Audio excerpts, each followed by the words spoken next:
we have already studied what was the meaning of supply, which was very important. Okay, so what was the meaning of supply? What is included in supply? We have already seen. Okay, then we have seen supply should be in the course of furtherance of business. I've given you an example for the furtherance of business of a personal car का selling का एक example दिया था कि when a person sells his personal car, so it is his personal asset which he is selling. Okay, so it will not be considered as a supply क्योंकि उसने वो personal car उसका क्या कर दिया है, sale कर दिया. If the same car which he was selling is under a stock in trade, अगर वो उसका stock रहता था तो वो एक उसका business है car selling का, so it will be considered as a supply as it will be in the course of furtherance of business. Okay, तो ये हम लोग ने देख लिया था. फिर हम लोग ने देख लिया था कि import of services will be taxable in the hands of recipient. जो import of services करते हैं, ओके हम लोग जब इंपोर्ट करते हैं सर्विसेज, ओके और उसके लिए हम लोग कंसिडरेशन पे करते हैं, तो वो चाहे फर्दरेंस ऑफ बिजनेस में रहने दो या फिर नहीं रहने दो, डजंट मैटर्स, आपको उसको कंसीडर करना पड़ेगा. That is a supply. Because जब आप इंपोर्ट करते हो पर्सनल कंजम्पशन के लिए, मैंने एक एग्जांपल दिया था डॉक्टर के सर्विसेज को हम लोग क्या करते हैं, इंपोर्ट करते हैं. ओके, अगर मेरे पर्सनल हेल्थ के लिए भी मैंने अगर किसी डॉक्टर का सर्विसेज इंपोर्ट कर दिया है और उसके कंसीडरेशन में मैंने उसको पेमेंट कर दिया है, तो उसके ऊपर जीएसटी क्या किया जाएगा, चार्ज किया जाएगा, because it will be considered as supply. Okay, फिर हम लोग ने देखा था ट्रांजैक्शन विदाउट कंसीडरेशन, मतलब ऐसे ट्रांजैक्शन जहां पर कंसीडरेशन नहीं भी रहेगा तो भी क्या हो जाएगा, उसको सप्लाई माना जाएगा, because it will be covered under schedule 1. ये ऐसे केसेस है जो कि शेड्यूल 1 में कवर्ड है, और वो शेड्यूल 1 में क्या कवर किया गया है कि ऐसे ट्रांजैक्शंस जिसको आपने कंसीडरेशन पे भी नहीं किया रहेगा, रिटर्न में कुछ भी पे नहीं भी किया रहेगा, तो भी उसको हम लोग क्या मान लेंगे, सप्लाई मानेंगे. तो पहला केस हम लोग ने देख लिया था कि अगर कोई बिजनेस एसेट है और उसको आप परमानेंट ट्रांसफर कर देते हो और जिसके ऊपर आपने इनपुट टैक्स क्रेडिट अवेल कर लिया है, तो उसको आप सप्लाई मानोगे. तो मैंने एक एग्जांपल आपको दिया था कि एक कंप्यूटर डीलर है, 100 कंप्यूटर्स उसने परचेस किया था और फिर उसके ऊपर वो जो परचेस उसने किया था उसका इनपुट टैक्स क्रेडिट उसने अपना इनपुट टैक्स क्रेडिट उसके ऊपर उसने अवेल कर लिया है. ओके, फिर बाद में वो 100 कंप्यूटर में से if is donating 10 computers to an orphanage for example, वो एक ऑर्फनेज में क्या कर रहा है, 10 कंप्यूटर्स क्या कर रहा है, डोनेट कर रहा है. So this donation of the computers is a permanent transfer. एक बार आप किसी चीज को डोनेट करते हो, आप उसका इंटेंशन नहीं है आपका उसके पीछे कि वो रिटर्न में आएगा आपको फिर से कंप्यूटर्स, नहीं, एक बार डोनेट कर दिया मतलब कर दिया, वो वापस आपके पास आने वाला नहीं. So that is a permanent transfer. वो कंप्यूटर डीलर ने जो कंप्यूटर डोनेट किया है, वो जो कंप्यूटर्स था वो उसका बिजनेस एसेट था, क्योंकि उसका बिजनेस है कंप्यूटर में डील करने का. ओके, और उसने ऑलरेडी इनपुट टैक्स क्रेडिट क्या कर दिया, अवेल कर दिया. तो मुझे बताओ, जब आप किसी ऑर्फनेज में कंप्यूटर्स डोनेट किया उसने, तो उसने कुछ रिटर्न में मांगा क्या ऑर्फनेज के पास से कि पैसा दे दो कंप्यूटर्स का? अगर रिटर्न में लेता था वो, तो उसको डोनेशन ही नहीं माना जाता था, करेक्ट है. तो इन लोग बोलते हैं कि ये जो एक केस है, यहाँ पर आपको कंसिडरेशन नहीं भी मिला है तो भी हम लोग इसको क्या मान लेंगे, सप्लाई मान लेंगे, और उसके ऊपर आपको जीएसटी पे करना पड़ेगा, बिकॉज आपने ऑलरेडी उसका इनपुट टैक्स क्रेडिट अवेल कर दिया है, तो अभी आपको क्या करना पड़ेगा, उसका जीएसटी पे करना पड़ेगा. तो ये हम लोग ने कल देख लिया था. Let's move ahead. ओके, अब नेक्स्ट क्या है, supply of goods and or services between related person or between distinct person as specified in section 25(4) or 25(5) when made in a course or furtherance of business. इन लोग क्या बोलते हैं कि कोई आप गुड्स या फिर कोई सर्विसेज किसी रिलेटेड पर्सन में, किसी डिस्टिंक्ट पर्सन के बीच में ये क्या हो रहा है, सप्लाई हो रहा है गुड्स का और सर्विसेज का. ओके, क्या फिर से एक बार, किसी रिलेटेड पर्सन या फिर किसी डिस्टिंक्ट पर्सन के बीच में ये क्या हो रहा है, ट्रांजैक्शन हो रहा है सप्लाई का, गुड्स एंड सर्विसेज का. ओके, और ये जो सप्लाई है ये फर्दरेंस ऑफ बिजनेस में है. फर्दरेंस ऑफ बिजनेस मतलब ये बिजनेस एक्टिविटी वाला क्या है, सप्लाई है. तो अगर ऐसे सप्लाई में आपको कंसिडरेशन नहीं भी मिलेगा तो भी आपको उसको क्या मानना पड़ेगा, सप्लाई मानना पड़ेगा. तो सर ये रिलेटेड पर्सन कौन है, ये डिस्टिंक्ट पर्सन कौन है, तो ये हम लोग डिटेल में आगे पढ़ेंगे कि रिलेटेड पर्सन कौन रहते हैं, डिस्टिंक्ट पर्सन कौन रहते हैं, और इनके बीच में अगर कोई भी आप supply of goods and services करते हो इन फर्दरेंस ऑफ बिजनेस और उसका कंसिडरेशन आपको मिलता है नहीं मिलता है चल जाएगा, उसको आपको क्या मानना पड़ेगा, सप्लाई मानना पड़ेगा. एक एग्जांपल मेरे को देता है आपको. रिलेटेड पर्संस मतलब आपके फैमिली मेंबर्स भी आते हैं रिलेटेड पर्संस. तो अगर आप किसी फैमिली मेंबर को क्या देते हो, गिफ्ट कोई देते हो, ओके, अगर आप कोई काइंड ऑफ कोई भी गिफ्ट अगर आप देते हो फैमिली मेंबर्स को, ओके, और ये जो गिफ्ट आपने दिया है, ओके, तो ये जो गिफ्ट आप अपने फैमिली मेंबर्स को देते हो, family members are the related person, correct है, तो इसका कंसिडर, अभी आप क्या फैमिली मेंबर से पैसा मांगोगे कि कंसिडरेशन पे कर, नहीं, आप उससे कंसिडरेशन मांगोगे ही नहीं, क्योंकि it was a gift to your daughter या फिर योर सन, तो उसका कंसिडरेशन आप मांगोगे ही नहीं, तो कंसिडरेशन नहीं भी मिला तो भी आपको उसको सप्लाई मानना पड़ेगा और उसके ऊपर आपको जीएसटी पे करना पड़ेगा, if it is in the furtherance of business. अभी आगे डिटेल में पढ़ लेते हैं हम लोग। एंड क्या बोल रहे हो? नहीं नहीं, सी उसका कुछ अमाउंट का लिमिट नहीं है, if you are giving any kind of gift to a related person, या फिर कोई भी आप गुड्स या फिर सर्विसेज क्या करते हो, सप्लाई करते हो आपके रिलेटेड पर्सन को या फिर किसी डिस्टिंक्ट पर्सन को, ओके, और that is in the furtherance of business, तो आपको क्या करना पड़ेगा, उसको सप्लाई ट्रीट करना पड़ेगा और उसके ऊपर जीएसटी चार्ज करना होगा, चार्ज ही होगा, अपने आप हो जाएगा, because it will be deemed to be supply, deemed to be supply माना जाएगा। क्या इन काइंड और कैश मतलब क्या आपको बोलना है?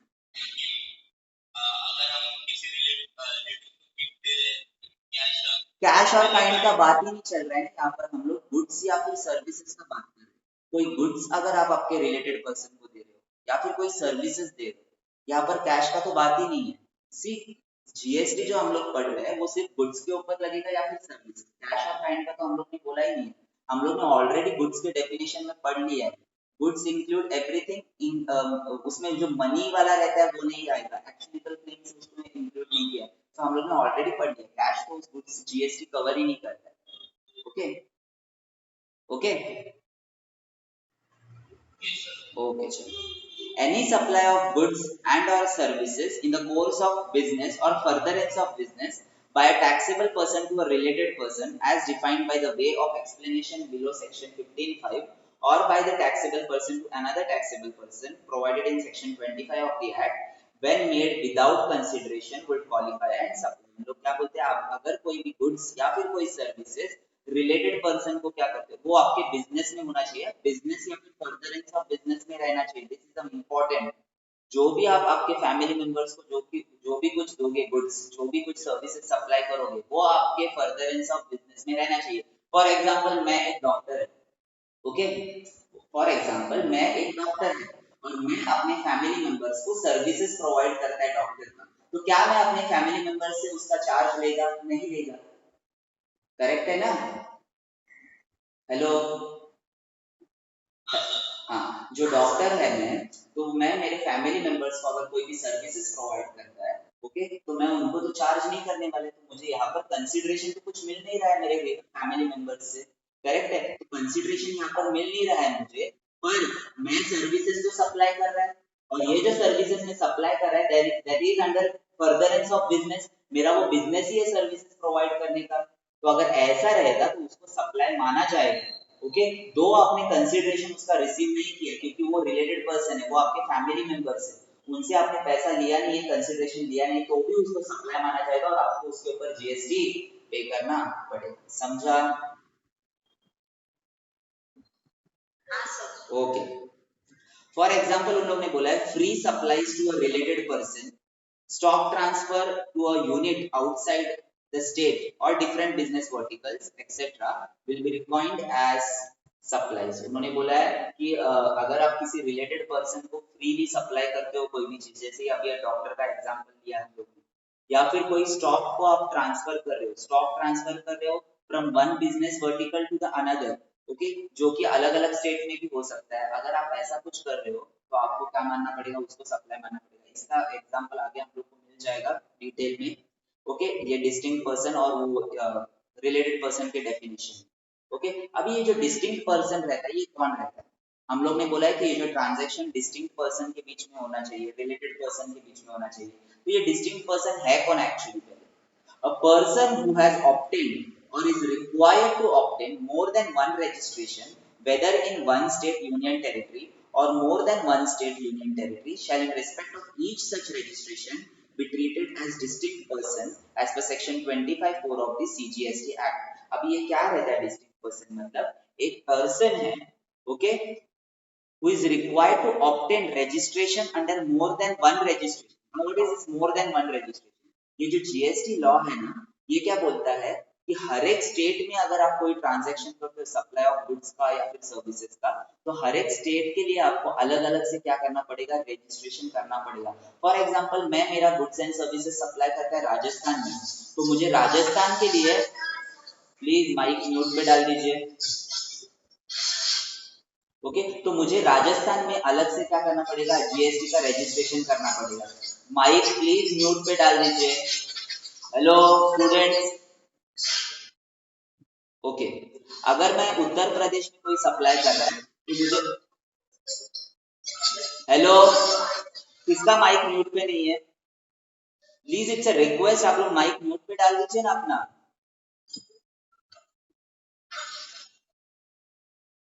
ओके, चलो, तो हर एक स्टेट में अगर आप अलग अलग से क्या कर रहे हो, सप्लाई कर रहे हो, तो for each different state,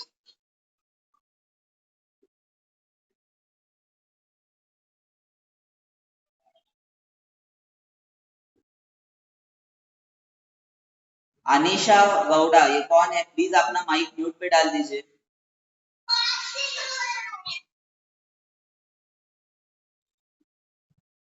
okay, चलो, वेदर इन अ सी, हर एक स्टेट के लिए आपको अलग अलग से क्या करना पड़ेगा, जीएसटी का रजिस्ट्रेशन लेना पड़ेगा। सो जीएसटी को हम लोग बोल सकते हैं स्टेट वाइज रजिस्ट्रेशन लेना पड़ता है जीएसटी के अंदर। हर एक स्टेट में आप जाके अगर कोई सप्लाई करते हो तो हर एक अलग अलग स्टेट के लिए आपको अलग अलग से जीएसटी का रजिस्ट्रेशन करना पड़ेगा। तो ये क्या बोलते हैं, फॉर एग्जाम्पल अगर मैं मेरा एग्जाम्पल ले लो, मिस्टर रोहन अलग अलग स्टेट्स में जाके क्या कर रहा है, सप्लाई कर रहा है, राजस्थान में जाके क्या कर रहा है, सप्लाई कर रहा है, फिर बाद में यूपी में जाके सप्लाई कर रहा है, फिर केरला में जाके सप्लाई कर रहा है। तो ये हर एक अलग अलग स्टेट में जहाँ पर हमें क्या कर रहा है, सप्लाई कर रहा है, तो हर एक अलग अलग स्टेट के लिए मुझे अलग अलग से जीएसटी का रजिस्ट्रेशन लेना पड़ेगा। मतलब राजस्थान के लिए अलग से, उत्तर प्रदेश के लिए अलग से, केरला के लिए अलग से रजिस्ट्रेशन करना पड़ेगा। और ये हर एक रजिस्ट्रेशन के लिए मुझे डिस्टिंक्ट पर्सन माना जाएगा, मुझे एक पर्सन नहीं माना जाएगा। राजस्थान के रजिस्ट्रेशन के लिए मुझे अलग से एक पर्सन माना जाएगा, ओके, केरला के रजिस्ट्रेशन के लिए मुझे अलग से एक पर्सन माना जाएगा, मुझे सेम पर्सन नहीं माना जाएगा कि रोहन एक ही आदमी है जो कि सब जगह पर सप्लाई कर रहा है, ऐसा नहीं ट्रीट किया जाएगा। मुझे हर एक स्टेट के लिए अलग अलग से क्या किया जाएगा, डिस्टिंक्ट पर्सन मान लिया जाएगा, जिसका लेना देना कुछ नहीं रहेगा उन लोग को। इधर बाहर अलग स्टेट में जो कुछ भी कर रहा है हम लोग को लेना देना नहीं है, you will be considered as a distinct person. नहीं तो तुम लोग बोलोगे अरे मैंने तो उधर भी जीएसटी पे किया, अभी आप लोग पे क्यों करूं मैं, ऐसा कुछ चाहिए नहीं। आप एक डिस्टिंक्ट पर्सन हो, आपको हर एक स्टेट में अगर कोई ट्रांजैक्शन करते हो तो उसके ऊपर आपको हर एक स्टेट का जीएसटी पे करना पड़ेगा। सो उन लोग बोलते हैं कि डिस्टिंक्ट पर्सन का डेफिनेशन समझा, एक पर्सन जिसको अलग अलग स्टेट के अंदर रजिस्ट्रेशन देना पड़ता है, तो for each registration which he has done, उसके लिए उसको क्या माना जाएगा, डिस्टिंक्ट पर्सन माना जाएगा। समझा ये डिस्टिंक्ट पर्सन। चलो विल मूव फॉरवर्ड। एक एग्जांपल है, देखो, Mohan a chartered accountant has a registered head office in Delhi, उसका रजिस्ट्रेशन है दिल्ली के अंदर, ओके, जीएसटी के अंदर उसने रजिस्टर्ड किया है खुद को, स्टेट है Delhi, Delhi, okay. He has also obtained registration in the state of West Bengal in respect of his newly opened branch office. उसने वेस्ट बंगाल में एक ऑफिस ओपन किया है, ब्रांच ऑफिस, और उसने उधर भी रजिस्ट्रेशन ले लिया है, okay. Mohan shall be treated as a distinct person in the respect of registration in West Bengal and Delhi। ये बताइए हम लोग को, अभी बताया मैंने, वेस्ट बंगाल का जो रजिस्ट्रेशन रहेगा उसके लिए उसको अलग पर्सन माना जाएगा, दैट इज डिस्टिंक्ट पर्सन, और दिल्ली में जो उसका रजिस्ट्रेशन है उधर उसके क्या माना जाएगा, distinct person. State wise registration रहता है, हर एक स्टेट में आपको क्या माना जाएगा, डिस्टिंक्ट पर्सन, आपको सेम पर्सन माना नहीं जाएगा for the purpose of levy of GST.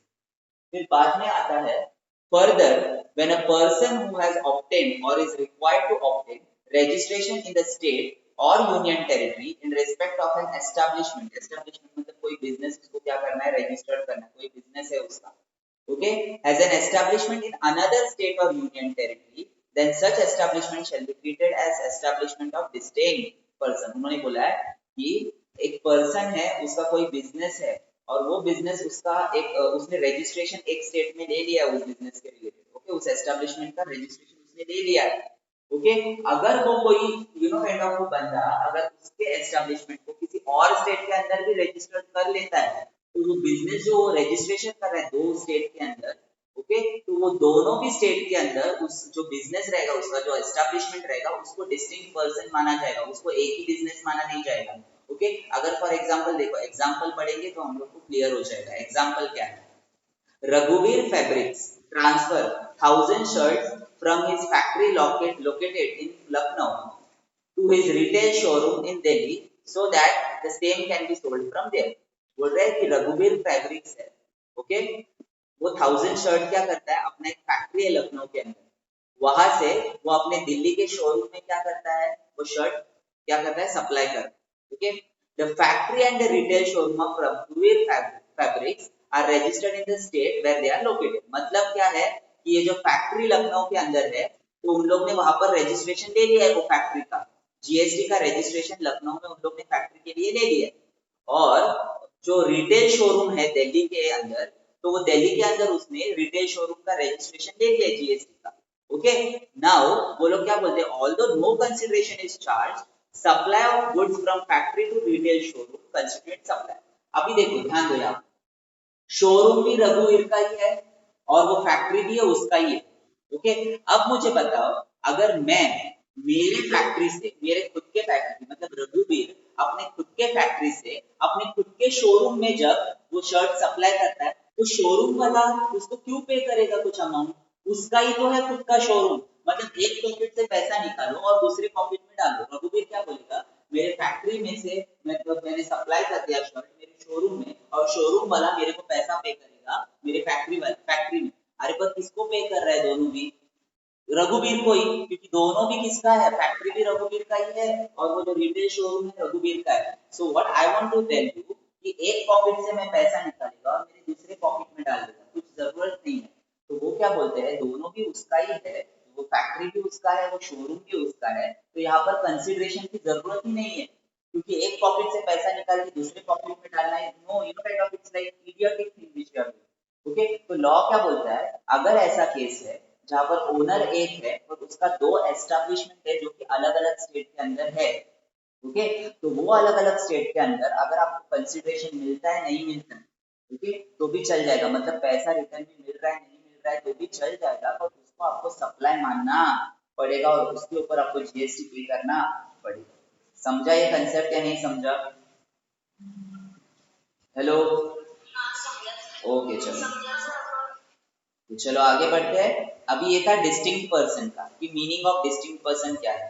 अभी हम लोग देखते हैं मीनिंग ऑफ रिलेटेड पर्सन क्या है मतलब रिलेटेड पर्सन कौन रहता है। Related person means such person are partner in the business. एक पार्टनरशिप फर्म है और वो बिजनेस के मतलब वो पार्टनरशिप फर्म के पार्टनर से वो दोनों तो अगर ऐसा रहेगा तो उनको हम लोग रिलेटेड पर्सन मानेंगे जैसे कि mister A and B are the partners in a business they will be considered as related person ये पता है हम लोग okay any person holds 25% or more of shares of or both of them मतलब क्या देखो example mister A 25 share X limited का hold करता है okay and 25% shares in Y limited okay एक बंदा है मिस्टर ए वो मिस्टर ए क्या कर रहा है एक्स लिमिटेड एक कंपनी है उसमें उसका 25% शेयर सिमिलरली वाई लिमिटेड एक कंपनी उधर भी उसका 25% तो एक ही बंदा जब दो कंपनी के 25% या फिर उससे ज्यादा शेयर्स का होल्डिंग करता है तो वो जो कंपनी रहता है दोनों भी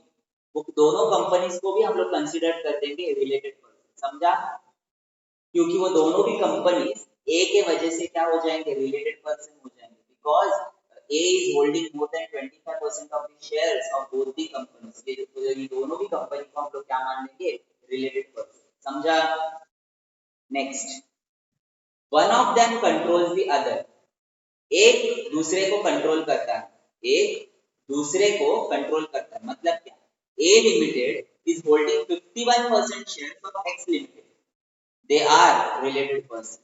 मतलब क्या है ए लिमिटेड एक कंपनी है ओके वो 51% शेयर दूसरे कंपनी का क्या किया है खरीदा है तो यू नो ये दोनों भी कंपनीज को क्या बोला जाएगा रिलेटेड पर्सन बोला जाएगा। So this is known as subsidiary and holding company okay holding company और सब्सिडरी कंपनी ओके ये जो होल्डिंग कंपनी रहता है ये A limited because A limited 51% से भी ज्यादा शेयर्स क्या कर रहा है, बी लिमिटेड का एक्स लिमिटेड का ले रहा है। तो ये जो एक्स लिमिटेड रहेगा उसको हम लोग होल्ड सब्सिडरी बोलेंगे और ए लिमिटेड को बोलेंगे holding, because he is holding 51% of the shares of X limited. तो ये सब्सिडरी और होल्डिंग वाला अगर रिलेशन रहेगा तो उनको भी रिलेटेड पर्सन्स कंसीडर करेंगे।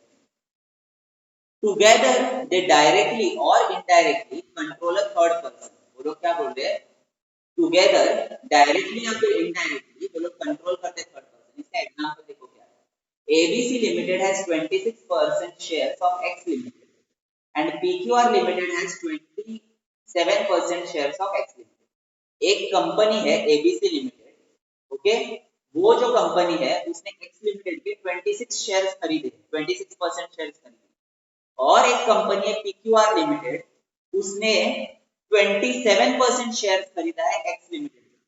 ओके, सी ABC लिमिटेड है और PQR लिमिटेड है, दोनों ने भी एक ही कंपनी के शेयर्स में क्या किया है, इन्वेस्टमेंट कर दिया है। वो कंपनी कौन सा है, एक्स लिमिटेड है। ABC ने 26% शेयर्स खरीदा है और PQR ने 27% शेयर्स खरीदा है, किसका, एक्स लिमिटेड का। तो ये जो ABC लिमिटेड है और ये PQR लिमिटेड है, ये दोनों को भी हम लोग क्या मान लेंगे, रिलेटेड पर्सन मान लेंगे, क्योंकि ये दोनों भी डायरेक्टली इनडायरेक्टली किसी थर्ड पर्सन को कंट्रोल करे, और वो थर्ड पर्सन कौन है, यहाँ पर एक्स लिमिटेड है। ओके, देखो 25% शेयर्स जब अगर आप होल्ड कर रहे हो, मतलब इट्स अ ह्यूज अमाउंट, और आप पूरा का पूरा मतलब कंट्रोल कर रहे हो कंपनी को, तो यहाँ पर ABC लिमिटेड ने 26% शेयर लिया एक्स लिमिटेड का, PQR ने 27% शेयर लिया एक्स लिमिटेड का, तो ये डायरेक्टली या फिर इनडायरेक्टली एक्स लिमिटेड को दोनों भी क्या कर रहे हैं, कंट्रोल कर रहे हैं। ओके, तो इन दोनों को भी क्या माना जाएगा, ABC and PQR will be a related person. Such person are employee and employer. अगर आपके बीच में एम्प्लॉई एम्प्लॉयर वाला रिलेशन है तो भी आपको क्या माना जाएगा, रिलेटेड पर्सन माना जाएगा। Okay, then the last is they are the members of the same family. अगर आपके फैमिली मेंबर्स कोई रहेंगे तो भी उनको क्या माना जाएगा, रिलेटेड पर्सन माना जाएगा। तो फैमिली में कौन कौन इंक्लूड होता है, आपका स्पाउस इंक्लूड होगा, फिर बाद में चिल्ड्रंस आपके, ओके, फिर बाद में आपके जो पेरेंट्स रहते हैं, ग्रैंड पेरेंट्स रहते हैं, brothers sisters of a person, they are wholly और mainly depend on the same person. इन लोग बोलते हैं कि आपके ब्रदर्स सिस्टर्स, आपके पेरेंट्स, ग्रैंड पेरेंट्स अगर आपके ऊपर पूरा का पूरा डिपेंड है, पूरा का पूरा डिपेंड है, मतलब you are the person who are kind of उन लोग की देखभाल करते हो आप, तो आपको क्या माना, वो उनको क्या माना जाएगा, फैमिली के अंदर माना जाएगा and they will be your related person. पर अगर वहीं पे अगर आपका ब्रदर है, आपका सिस्टर है और वो इंडिपेंडेंट है, मतलब खुद का खुद वो लोग खर्चा करते हैं, अलग से रहते हैं, आपके ऊपर डिपेंड नहीं है, तो उनको रिलेटेड पर्सन माना नहीं जाएगा। तो फैमिली का डेफिनेशन समझा आपको, हेलो, ओके चलो। नेक्स्ट आता है आपका supply of goods by a principal to his agent where the agent undertakes to supply such goods on behalf of the principal। उन्होंने बोला है जब कभी भी सप्लाई होता है एक प्रिंसिपल और एक एजेंट के बीच में, ओके, एक प्रिंसिपल और एक एजेंट के बीच में जब आप सप्लाई करते हो तो वहां पर कंसिडरेशन नहीं भी रहेगा, वहां पर कंसिडरेशन नहीं भी रहेगा तो भी आप उसको क्या मानोगे, सप्लाई मानोगे, और उसके ऊपर GST चार्ज करना पड़ेगा। Let's take an example. Okay, एक एग्जांपल ले लेते हैं हम लोग।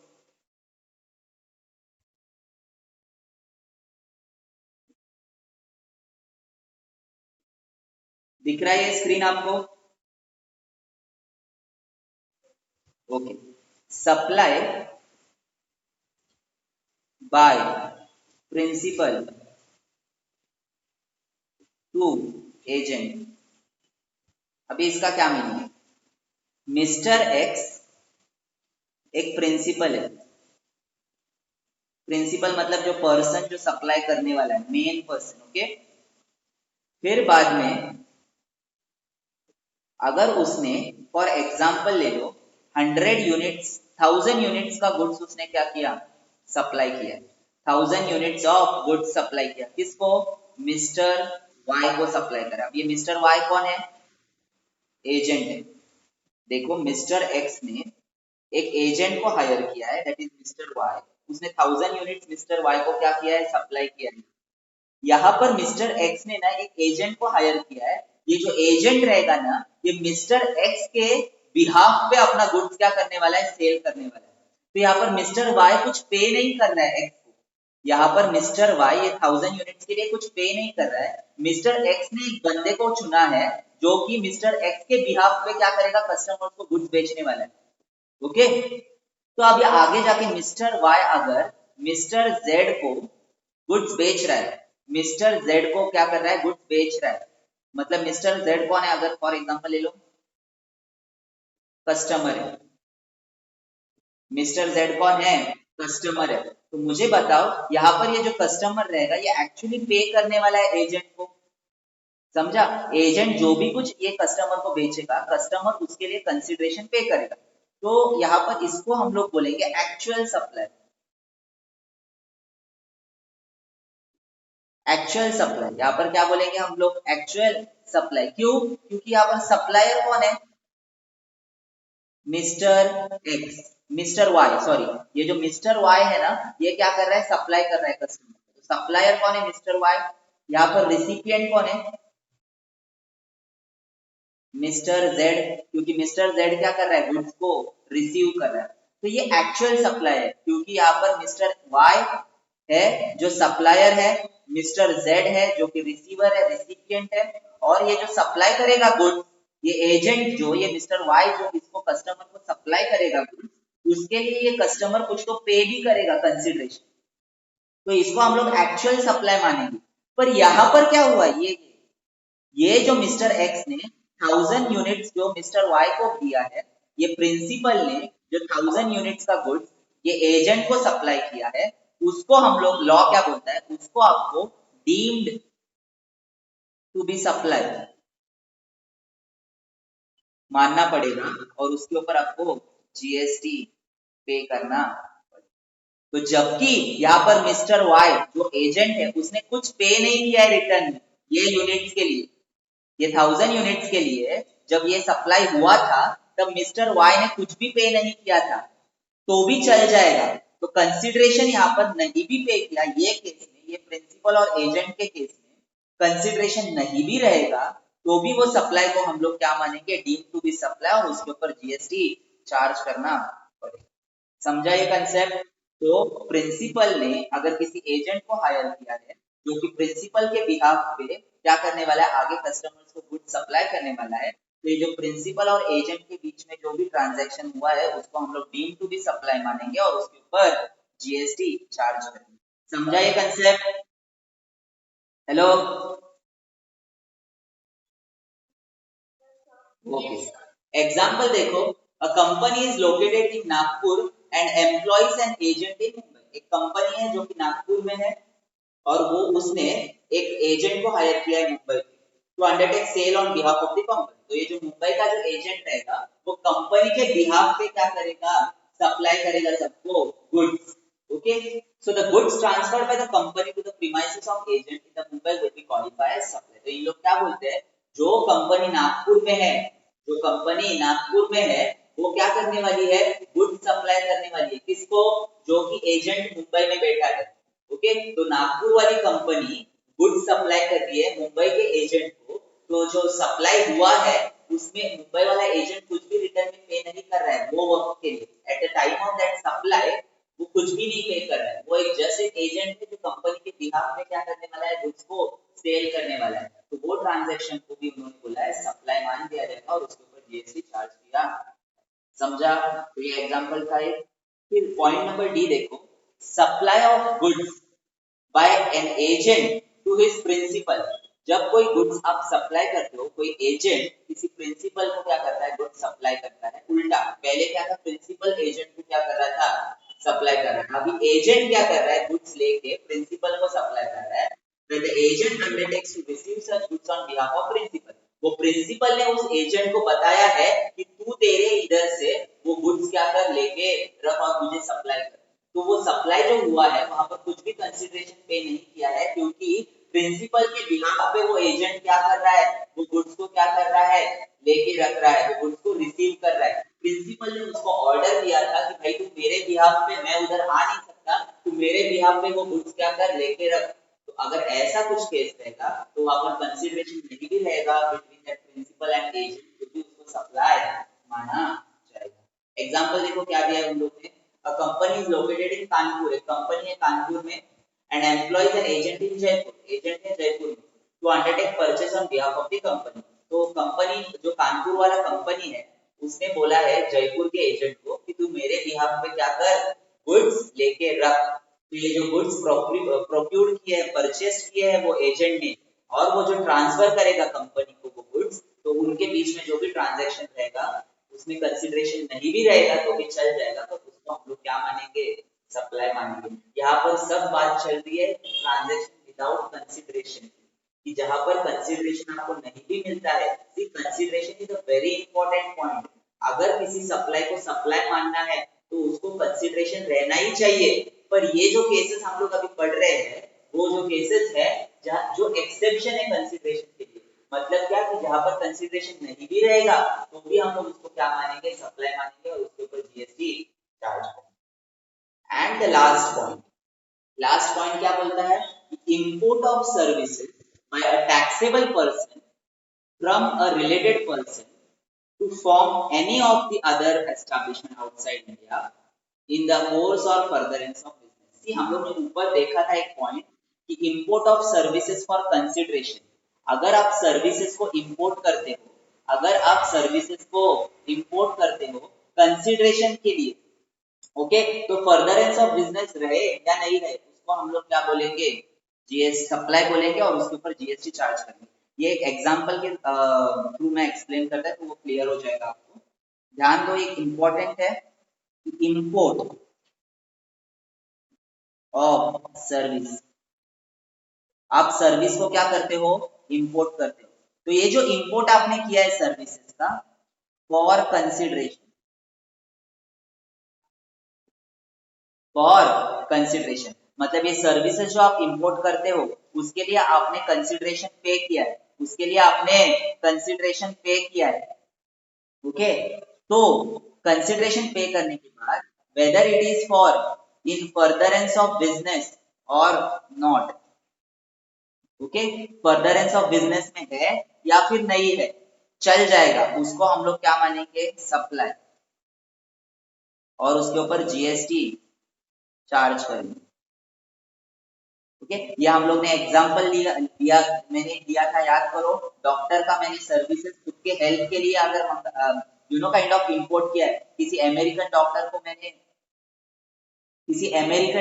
मैंने क्या किया है, सर्विसेज इंपोर्ट किया है, तो उसका इंपोर्ट जो मैंने किया है सर्विसेज उसके लिए मैंने कंसिडरेशन पे किया है, पर ये मैंने पर्सनल यूज के लिए दिया है, मेरे खुद के हेल्थ के लिए। यहाँ पर फर्दरेंस ऑफ बिजनेस तो था ही, ये तो बिजनेस ट्रांजैक्शन है, मैंने खुद के कंजम्पशन के लिए, पर्सनल कंजम्पशन के लिए वो डॉक्टर का सर्विसेज क्या किया था, इंपोर्ट किया था। तो अगर ऐसा है केस तो भी उसको सप्लाई माना जाएगा और उसके ऊपर जीएसटी चार्ज किया जाएगा। Import of services for consideration, वो फर्दरेंस ऑफ बिजनेस में रहने दो या नहीं रहने दो, उसको सप्लाई मानना पड़ेगा और उसके ऊपर जीएसटी चार्ज करेगा। ये पहले वाला कंसेप्ट हम लोग ने पढ़ा था। अभी जो है कंसिडरेशन का, अभी क्या बोलता है पता है, कि अगर आप इंपोर्ट करते हो सर्विसेज, अगर आप सर्विसेज इंपोर्ट करते हो, अगर आप सर्विसेज इंपोर्ट करते हो where there is no consideration, तो उन लोग बोलते हैं कंसिडरेशन नहीं भी रहेगा तो भी चल जाएगा। देखो पहले क्या बोला था, कंसिडरेशन रहना चाहिए, अभी क्या बोल रहा है, कंसिडरेशन नहीं रहेगा तो भी चल जाएगा, पर क्या रहना चाहिए वो, तो वो बोलते हैं कि फर्दरेंस ऑफ बिजनेस रहना चाहिए। अगर आप इंपोर्ट करते हो सर्विसेज, कंसिडरेशन नहीं भी रहेगा तो भी चल जाएगा, पर वो फर्दरेंस ऑफ बिजनेस में रहना चाहिए और वो ट्रांजैक्शन रिलेटेड पर्सन्स में होना चाहिए। रिलेटेड पर्सन्स में वो ट्रांजैक्शन क्या होना चाहिए, तो उसको हम लोग क्या बोलेंगे, सप्लाई बोलेंगे, और उसके ऊपर जीएसटी चार्ज होगा, उसके ऊपर जीएसटी चार्ज होगा। देखो मैंने क्या बोला, इनपुट ऑफ सर्विस जहां पर कंसिडरेशन नहीं भी रहेगा पर वो फर्दरेंस ऑफ बिजनेस में होना चाहिए, एज वेल एज वो रिलेटेड पर्सन्स के बीच में वो ट्रांजैक्शन होना चाहिए, तो उसको हम लोग सप्लाई बोलेंगे और उसके ऊपर जीएसटी चार्ज करेंगे। अब ये देखो, ये पढ़ते हैं हम लोग फिर आपको क्लियर हो जाएगा। देखो, import of services by a taxable person from a related person, taxable person और रिलेटेड पर्सन के बीच में ये क्या है, इंपोर्ट हो रहा है services, or from any of the other establishment outside India in the course of furtherance of business।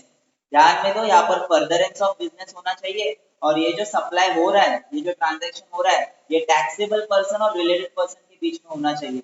अगर ऐसा हो रहा है तो वहां पर कंसिडरेशन नहीं भी रहेगा तो भी उसको हम लोग क्या मान लेंगे, सप्लाई मान लेंगे, that is deemed to be supply, और उसके ऊपर जीएसटी चार्ज करेंगे।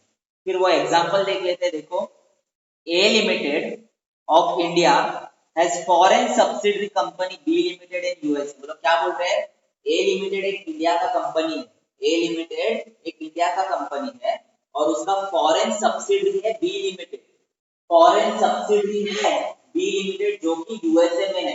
अब ये जो फॉरेन सब्सिडरी है, सब्सिडरी और होल्डिंग कंपनी का मैंने एग्जांपल दिया था, कोई सब्सिडरी कंपनी, एक सब्सिडरी कंपनी ऐसा कंपनी है जिसमें होल्डिंग कंपनी 51% से ज्यादा शेयर्स क्या करता है, खरीद लेता है। तो ए लिमिटेड ने एक्चुअली क्या किया है पता है, ये जो बी लिमिटेड है उसका 51% से ज्यादा शेयर्स क्या कर दिया है, खरीद लिया है। तो ये जो ए लिमिटेड है और ये बी लिमिटेड है, ये दोनों भी कंपनीज को रिलेटेड पर्सन माना जाएगा, क्योंकि ये सब्सिडी और होल्डिंग वाला रिलेशन में आ रहा है, तो इनको रिलेटेड पर्सन ट्रीट किया जाएगा। ओके, तो आगे क्या बोलता है देखो, तो ए और बी लिमिटेड क्या है, रिलेटेड पर्सन है। A Limited receive management consultancy services from B Limited without consideration। अभी ये लोग क्या बोलता है, A Limited एक इंडियन कंपनी है, ये जो इंडियन कंपनी है वो B Limited यूएसए वाले कंपनी से क्या करता है, कुछ सर्विसेज क्या करता है, मैनेजमेंट का ले लेता है। ओके, A Limited बोलता है कि भाई B Limited मेरे को तू ना क्या कर, मैनेजमेंट का सर्विसेज दे दे। अभी B Limited यहाँ पर फ्री में दे रहा है सर्विसेज, कुछ पे नहीं कर रहा है कंसिडरेशन। तो यहाँ पर इन लोग क्या बोलते हैं, in this case it will be treated as supply. यहाँ पर इन लोग बोलते हैं बाहर गांव से यूएसए से सर्विसेज को क्या किया है, इंपोर्ट किया है, यूएसए से क्या किया है, सर्विसेज को इंपोर्ट किया है। यूएसए से आपने सर्विसेज को इंपोर्ट किया, ओके, वो उसके लिए कुछ भी पे नहीं कर रहे, आप उसको फ्री में कर रहे हो, फ्री में वो सर्विसेज दे रहे हैं। Okay, no consideration is been received, और ये एक रिलेटेड पर्सन है। तो यहाँ पर देखो रिलेटेड पर्सन है, आपने बाहर गांव से जैसे फॉरेन कंट्री से सर्विसेज इंपोर्ट किया है। ओके, यहाँ पर आपने कंसिडरेशन नहीं भी पे किया है ना, तो भी उसको हम लोग क्या मानेंगे, सप्लाई मानेंगे, क्योंकि वो फर्दरेंस ऑफ बिजनेस में है, आपका बिजनेस है ये सर्विसेज एंड ऑल प्रोवाइड करने का, तो उसको हम लोग सप्लाई ट्रीट करेंगे और उसके ऊपर जीएसटी चार्ज करेंगे। समझाइए आपको, हेलो, समझा क्या? Okay, I'll just take the screenshot of your